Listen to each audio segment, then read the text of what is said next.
Hi student, GIT का online class हम लोग का स्वागत है। आज के क्लास में हम लोग सीखने वाले हैं एमएस पावर पॉइंट के बारे में। तो चलिए हम लोग जानते हैं एमएस पावर पॉइंट का उपयोग किस लिए किया जाता है। जैसा कि हमने पिछले क्लास में आपको पढ़ाया था एमएस वर्ड, एमएस एक्सेल, और आज जो हम लोग पढ़ने वाले हैं वो पढ़ने वाले हैं एमएस पावर पॉइंट। जैसा कि हमने एमएस वर्ड में बताया था कि अगर एमएस वर्ड को सीख लेते हैं तो किसी भी डॉक्यूमेंट को आसानी तरीके से क्रिएट किया जा सकता है, एडिट किया जा सकता है, सेव किया जा सकता है और उसको प्रिंट किया जा सकता है। हमने फिर से आपको समझाया था कि अगर एक्सेल में सीख लेते हैं तो इसके सारे कोई भी डाटा एंट्री, कोई भी डाटाबेस या उससे संबंधित कोई भी कैलकुलेशन करना हो तो आसानी तरीके से एक स्प्रेडशीट प्रोग्राम के सहारे किया जा सकता है। वैसा ही हमारा एमएस पावर पॉइंट, और एमएस पावर पॉइंट भी एक प्रकार का एमएस ऑफिस का एक हिस्सा है जिसका उपयोग सबसे ज्यादा कोई भी प्रेजेंटेशन क्रिएट करने के लिए करते हैं। इसीलिए एमएस पावर पॉइंट को प्रेजेंटेशन प्रोग्राम के नाम से भी जाना जाता है, क्योंकि इसका इस्तेमाल सबसे ज्यादा किसी भी सेक्टर में किसी भी टॉपिक से रिलेटेड प्रेजेंटेशन तैयार करने के लिए किया जाता है। फॉर एग्जाम्पल, अगर किसी प्रोजेक्ट से रिलेटेड कुछ बातें बतानी है उस कंडीशन में कर सकते हैं, या टीचिंग लाइन में कर सकते हैं। तो किसी के बारे में अगर आप कंप्यूटर के माध्यम से एक पीपीटी के माध्यम से किसी को उसको प्रेजेंट करना है, दिखाना है, प्रस्तुत करना है, तो उसके लिए एमएस पावर पॉइंट का बहुत ज्यादा उपयोग किया है। तो चलिए हम जानते हैं एमएस पावर पॉइंट को कैसे ओपन करते हैं, किस इंटरफेस को किस नाम से जाना जाता है और कैसे इसका प्रयोग करते हैं। इसको इस्तेमाल करने के लिए सबसे पहले हम लोग ओपन करेंगे, बहुत सिंपल तरीका है। हम लोग विंडो प्लस आर दबाएंगे और विंडो प्लस आर दबाने के बाद से हमको टाइप करना होगा पावर PNT। मीन्स अगर केवल पावर पॉइंट लिख देते हो तो आपका ओपन नहीं होगा। जैसे एमएस वर्ड को ओपन करने के लिए हम लोग विनवर्ड टाइप करते थे, सेम वैसे ही पावर पॉइंट को ओपन करने के लिए हमको टाइप करना होगा पावर PNT। अगर पावर PNT ओपन करते हैं, ओके करते हैं, तो हमारा यहाँ पे माइक्रोसॉफ्ट पावर पॉइंट ओपन हो जाएगा। कुछ ऐसा इंटरफेस हमारे सामने दिखेगा। अब कुछ बने बने पहले से फॉर्मेट दिए गए हैं और हमको नया बनाना है, तो नया बनाने के लिए देखो यहीं पे ऑप्शन है ब्लैंक प्रेजेंटेशन। अब यहाँ पे जैसे क्लिक करेंगे तो यहाँ पे कुछ इस प्रकार का इंटरफेस हमारे सामने आ जाएगा। अब चलिए जानते हैं किस इंटरफेस को किस नाम से जानते हैं और प्लस हम लोग काम कैसे करते हैं इस पे। तो जैसा कि हमने पिछले क्लास में आपको समझाया था और बताया था कि इस पूरे पट्टी को बोलते हैं टाइटल बार। हमने बताया था इस पूरे पट्टी को बोलते हैं टाइटल बार, और टाइटल बार में मुख्य रूप से 3 बटन होते हैं, मिनिमाइज, मैक्सिमाइज और क्लोज बटन। लेकिन देखिए यहाँ पे लिखा गया है प्रेजेंटेशन 1 और यहाँ पे पावर पॉइंट। मीन्स मतलब क्या है कि जो हमारा पावर पॉइंट का जो बाय डिफॉल्ट फाइल नेम है वह है प्रेजेंटेशन 1, और जिस सॉफ्टवेयर पर हम लोग काम करते हैं वह है यहाँ पे पावर पॉइंट। तो टाइटल बार में यहाँ पे इंडिकेट किया जाता है कि बाय डिफॉल्ट फाइल नेम क्या है, किस सॉफ्टवेयर पे काम कर रहे हो, और मुख्य रूप से हमारे 3 बटन हमेशा टाइटल बार में मिलते हैं, मिनिमाइज, मैक्सिमाइज और क्लोज बटन। क्लियर है? अब ध्यान दीजिए, उसके बाद अगला जो यहाँ पे ठीक है लेफ्ट साइड में जो इंटरफेस दिखाया जा रहा है जैसे सेव, अंडू, रीडू, यह एक प्रकार क्विक एक्सेस टूल बार है और इसलिए नाम रखा गया इसका क्योंकि इसका इस्तेमाल क्यू के लिए हम लोग बार बार करते हैं। जैसे बार बार सेव करना, अंडू करना, रीडू करना, इस कंडीशन इसका प्रयोग हम लोग बार बार करते हैं। और उसके बाद से जो नीचे दिख रहा है आपको home, insert, design, transition, animation, slide show, ये सारे जो ऑप्शन दिख रहे हैं ये हमारी एक प्रकार का मेनू बार है। इसे रिबन के नाम से लोग भी जानते हैं, मेनू बार भी कहते हैं, रिबन भी कहते हैं, और कई लोग बोलते हैं home tab, insert tab, design tab, transition tab, animation tab. Means ये हमारे सारे टैब है। अब आते हैं नेक्स्ट, अगला जो ऑप्शन है वो है हमारा ग्रुप, जैसे clipboard group, slide group, font group, paragraph group, जैसे हम लोग ग्रुप वाइज एक एक करके एक्सेल में काम किए थे, एमएस वर्ड में काम किए थे, सेम ऐसे भी हम लोग इसमें भी काम करेंगे। हम नेक्स्ट जो अगला इंटरफेस यहाँ पे दिखाया जा रहा है और लिखा गया है click to add title. Means मतलब क्या है, ध्यान दीजिए, जैसे हम लोग एमएस वर्ड पे जो काम करते थे तो पेज ओपन होता था और उसको हम लोग बोलते थे डॉक्यूमेंट एरिया है हमारा यह। जैसे एक्सेल को ओपन करते हैं तो सीट ओपन होता था, वैसे हम लोग जब पावर पॉइंट को ओपन करते हैं तो स्लाइड ओपन होता है। मीन्स जो ये इंटरफेस दिखाया जाता है इसे बोलते हैं स्लाइड।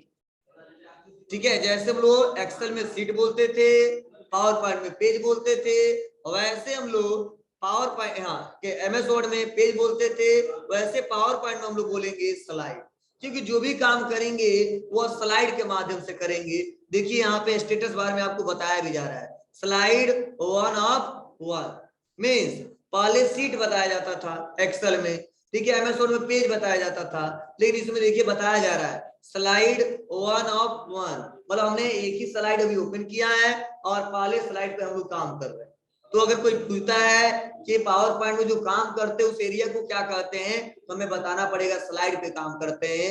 जैसे एक्सेल में सीट पे काम करते थे, एमएस वर्ड में पेज पे काम करते थे, वैसे पावर पॉइंट में हम लोग स्लाइड पे काम करते हैं।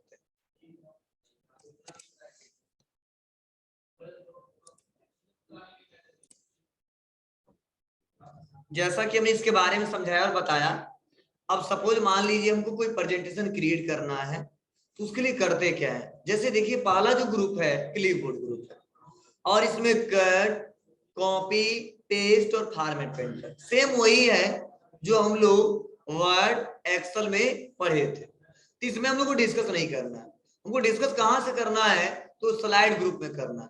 देखिए स्लाइड ग्रुप में सबसे पहला ऑप्शन हुआ है न्यू स्लाइड।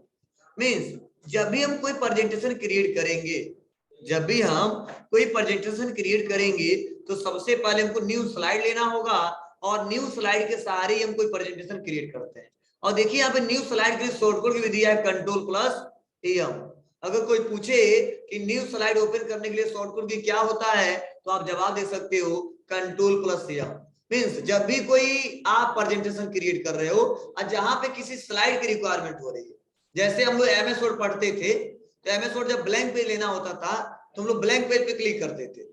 वैसे अगर मान लो कोई ब्लैंक स्लाइड लेना है, हमको न्यू स्लाइड लेना है, उसमें कुछ ना बना हो, तो उसके लिए हम लोग Ctrl+M का इस्तेमाल करेंगे, Ctrl+M का इस्तेमाल करेंगे। और ऐसा मत आप लोग समझिएगा कि एक नया विंडो खुल जाएगा, नो। जैसे मान लो यहाँ पे हम क्लिक किए और यहाँ पे Ctrl+M दबाते हैं, इसी में एक और खुल जाएगा। देखो ये पहला और ये दूसरा, फिर से Ctrl+M, पहला, दूसरा, तीसरा, Ctrl+M, चौथा। मीन्स जितना बार Ctrl+M दबाएंगे उतना बार एक एक करके स्लाइड ओपन होता जाता है।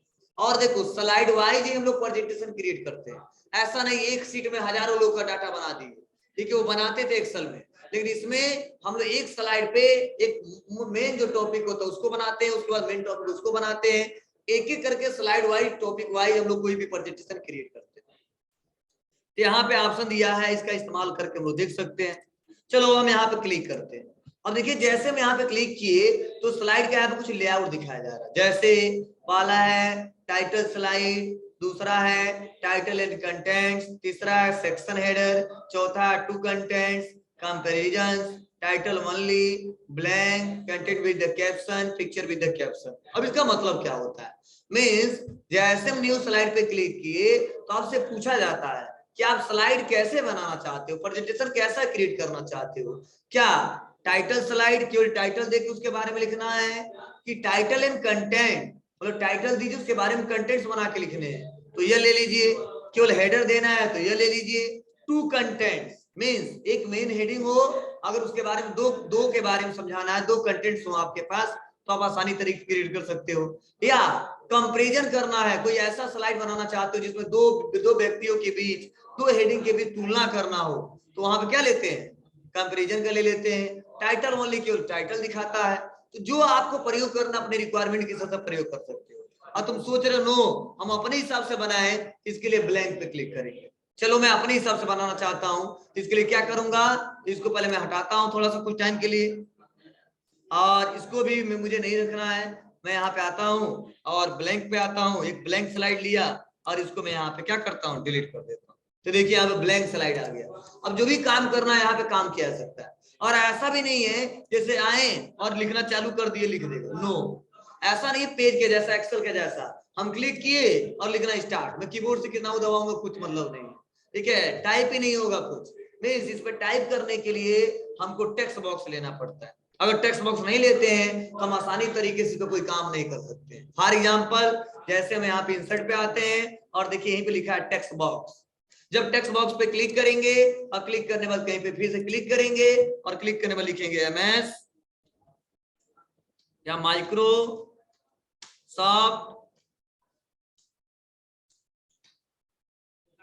पावर पॉइंट, और ऐसे मैं ड्रैग एंड ड्रॉप करूंगा तो ऐसे देखो ऐसे आ जाएगा। अब इसको साइज को थोड़ा क्या करेंगे अपनी रिक्वायरमेंट के हिसाब से बड़ा करेंगे। हाँ, प्लस पॉइंट यह है कि इसको जहां मर्जी वहां पे मूव कराइए, यहाँ मूव कराइए, यहाँ मूव कराइए, यहाँ मूव कराइए। हाँ, एक बात और, ये स्लाइड से बाहर नहीं जाना चाहिए। अगर ये स्लाइड से बाहर जाता है तो प्रेजेंटेशन में शो नहीं होगा, प्रेजेंटेशन में शो नहीं होगा। कब? जब बड़े से पर्दे पर शो करा के दिखाएंगे सबको एक साथ एक सेमिनार में, ठीक है, पढ़ाते समय। आपको फंडामेंटल इससे मैं बहुत ज्यादा पढ़ाया प्रेजेंटेशन के सहारे, ठीक है। तो अगर बाहर चला जाता तो दिखेगा नहीं, हमेशा इसी स्लाइड के अंदर होना चाहिए। स्लाइड के अंदर कहीं पे भी हो, यहाँ पे हो या यहाँ पे हो या यहाँ पे हो, कहीं पे भी हो चलेगा, लेकिन बाहर नहीं जाना चाहिए। बाहर जाएगा तो कोई मतलब नहीं रहेगा। क्लियर है? नेक्स्ट ध्यान दीजिएगा, अगर मान लो फिर से हमको लिखना है तो फिर से देखो इंटर बटन दबा, कोई मतलब नहीं है। फिर से लिखने के लिए हमको टेक्स्ट बॉक्स में जाना पड़ेगा और टेक्स्ट बॉक्स पे क्लिक करना होगा और यहाँ से इंसर्ट करना होगा। इसके बारे में जो भी लिखना वो लिखना पड़ेगा। मीन्स इसमें टाइम लगता है, लेकिन आप अपने टेक्स्ट को अपने रिक्वायरमेंट के हिसाब से कहीं पे भी मूव करा सकते हो और सही तरीके से सिस्टमेटिक तरीके से काम कर सकते हो और बड़े से पर्दे पे जितने लोग बैठे एक साथ सबको दिखा सकते हो और अपने रिक्वायरमेंट के हिसाब से दिखा सकते हो। ठीक है, तो ये हमारा था कि बेसिक मैंने बताया इसके बारे में, क्या कैसे काम करते हैं कैसे नहीं करते। चलिए अब हम सब कुछ सोच रहे हैं कुछ बना ले हम लोग, तो बनाने के लिए करना क्या पड़ेगा, तो मैं इसको हटाता हूँ और मैं इसको डिलीट कर देता हूँ।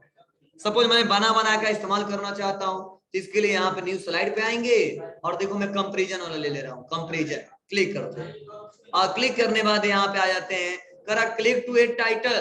तुमने हेडिंग क्या था हमारा हेडिंग है पार्ट्स ऑफ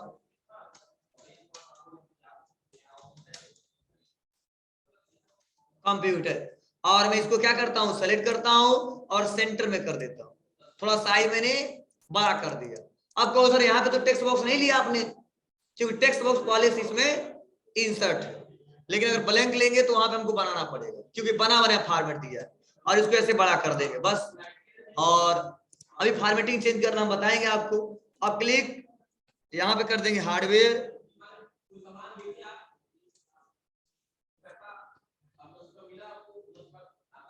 उसके बाद सॉफ्टवेयर, और हार्डवेयर के बारे में मान लो सपोज हम हार्डवेयर डिवाइसेस के बारे में समझाना चाहते हैं तो क्या करेंगे, हार्डवेयर में हमने दे दिया यहाँ पे पहला सीपीयू, उसके बाद कीबोर्ड, उसके बाद माउस, उसके बाद मॉनिटर। सपोज मान लीजिए सॉफ्टवेयर उनको बताना है, सिस्टम सॉफ्टवेयर, उसके बाद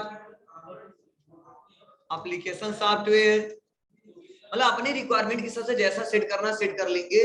अब मैं सोच रहा फॉर्मेटिंग कर दूं, तो फॉर्मेटिंग करने के लिए क्या करूंगा, बाहर क्लिक करूंगा और आ जाऊंगा कहां पे, पार्ट्स ऑफ कंप्यूटर पे, और यहीं पे देखो ऑप्शन दिया है क्या, क्यू की स्टाइल। अब देखो क्यू की स्टाइल पे जैसे क्लिक करें कुछ ऐसा स्टाइल दिखेगा। अब चाहेंगे तो तुरंत क्या कर सकते हैं, हम यहाँ से भी फॉर्मेटिंग कर सकते हैं। ये सारे फॉर्मेटिंग दिए हैं, देखो यहाँ से चेंज किया तुरंत, फिर से यहाँ पे क्लिक किए और इसको यहाँ से ऐसे चेंज कर दिया, फिर से क्लिक किया चेंज कर दिया, फिर से क्लिक किया, इसको कुछ अलग ले देते हैं लोग, फिर से क्लिक किया और इसको कुछ अलग दे देते हैं।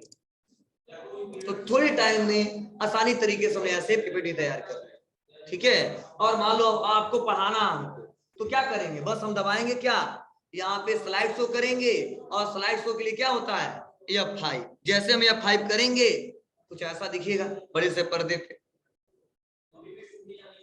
जो भी समझाना हम आसानी तरीके से क्या कर सकते हैं, आपको समझा सकते हैं। मीन्स जब हम लोग काम करेंगे और जब प्रेजेंटेशन बना लेंगे और जब लोगों के सामने प्रस्तुत करना दिखाना, फॉर एग्जाम्पल मैं आपको कल कोई टॉपिक पढ़ाने वाला हूँ तो उसके बारे में क्या करूंगा, घर पे बैठ के या यहाँ पे टाइम देके एक प्रेजेंटेशन बनाऊंगा और मैं सोच रहा हूँ लिखना मुझे कम है, प्रेजेंटेशन के माध्यम से प्रोफेशनल तरीके से आपको बताना है, इसके लिए टाइम दूंगा, टाइम देने के बाद से प्रेजेंटेशन क्रिएट करूंगा और उसको जब आप आओगे बैठोगे प्रोजेक्टर ऑन करूंगा और इसको F5 बटन से शो कराऊंगा। हाँ ऐसा भी कहा जा सकता है, देखो मैंने एक बार शो करा दिया ना कि पार्ट्स ऑफ कंप्यूटर हार्डवेयर और सॉफ्टवेयर, हम अपने रिक्वायरमेंट के हिसाब से शो करा सकते हैं। जैसे आप लोग लाइव क्लास पढ़ते हो या आप लोग ऑनलाइन क्लासेस कई सारे टीचर पढ़ाते देखे होंगे, पहले क्वेश्चन आता है तब फिर उसके ऑप्शन आते हैं, लास्ट में आंसर आता है। हम जब चाहेंगे तब इंडिकेट कर सकते हैं, हम चाहेंगे तो पहले आएगा पार्ट्स ऑफ कंप्यूटर, तो हम आपसे पूछ सकते हैं कितने पार्ट्स होते हैं, तब हम चाहेंगे तो आएगा हार्डवेयर, उसके बारे में तब बताएंगे, तब आएगा सॉफ्टवेयर, तब उसके बारे में बताएंगे। मतलब अपने हिसाब से इसको कंट्रोल किया जा सकता है। इस बार हमने नहीं कुछ किया है, आज का क्लास तो बेसिक है, मैंने आपको समझा रहा हूँ, लेकिन और भी प्रोफेशनल तरीके से बनाया जा सकता है और बहुत ही इंटरेस्टेड टॉपिक है। ठीक है, 2-4 दिन का टॉपिक है, बहुत इंपॉर्टेंट टॉपिक है, क्योंकि कहीं भी काम करते हो अगर आप कुछ दिखाना चाहते हो अपने सीनियर को अपने जूनियर को, ठीक है, अगर टाइम आपने दिया है तो ऐसे नॉर्मल लिख के बताने में अलग बात है, और सोच समझ के बढ़िया से प्रेजेंटेशन बना लेते हो तो हमेशा के लिए हो जाएगा। जब दिखाना बस तो करा के दिखा दीजिए, और ऐसा ही चलता है किसी भी सेमिनार में, फिल्मों में इसका प्रयोग बहुत ज्यादा किया जाता है, बताते हैं मोस्ट वांटेड क्रिमिनल, ठीक है, पहले ऐसा तब ऐसा आ गया, यहाँ पे चला गया, वो किससे दिखता है, देखिए इसी पावर पॉइंट के माध्यम से वो बनाते हैं और स्लाइड के माध्यम से एक-एक करके क्या करते हैं, दिखाते हैं कि ये नेक्स्ट नेक्स्ट नेक्स्ट नेक्स्ट, हम लोग देखे होंगे। तो ये बहुत ही छोटा सा टॉपिक है, इसका प्रयोग बहुत ज्यादा किया जाता है। ठीक है, तो बस मैं वही टॉपिक इसमें बताऊंगा जो एमएस वर्ड एक्सेल में नहीं पढ़े, जो नया है, जो पुराना हो तो आप लोग जानते ही जानते हो, कुछ टॉपिक नए हैं जिसको हम लोग ज्यादा डिस्कस करेंगे, समझेंगे, जानेंगे। तो आज मैंने इसका इंट्रो बताया, हाँ रियल में होता क्या है, कैसे इस पे काम करते हैं, कैसे इसको ओपन करते हैं और किस लिए इसका उपयोग किया जाता है। इतना सबको क्लियर है? बोले कोई दिक्कत नहीं है ना? अब मान लो प्रेजेंटेशन शो करा दिया, अब हमको बैक करना है तो बस हम क्या कर लेंगे, एस्केप बटन दबा देंगे। क्या करेंगे, एस्केप बटन दबा देंगे। तो लिख लीजिएगा 2 पॉइंट्स, अगर स्लाइड को शो कराना है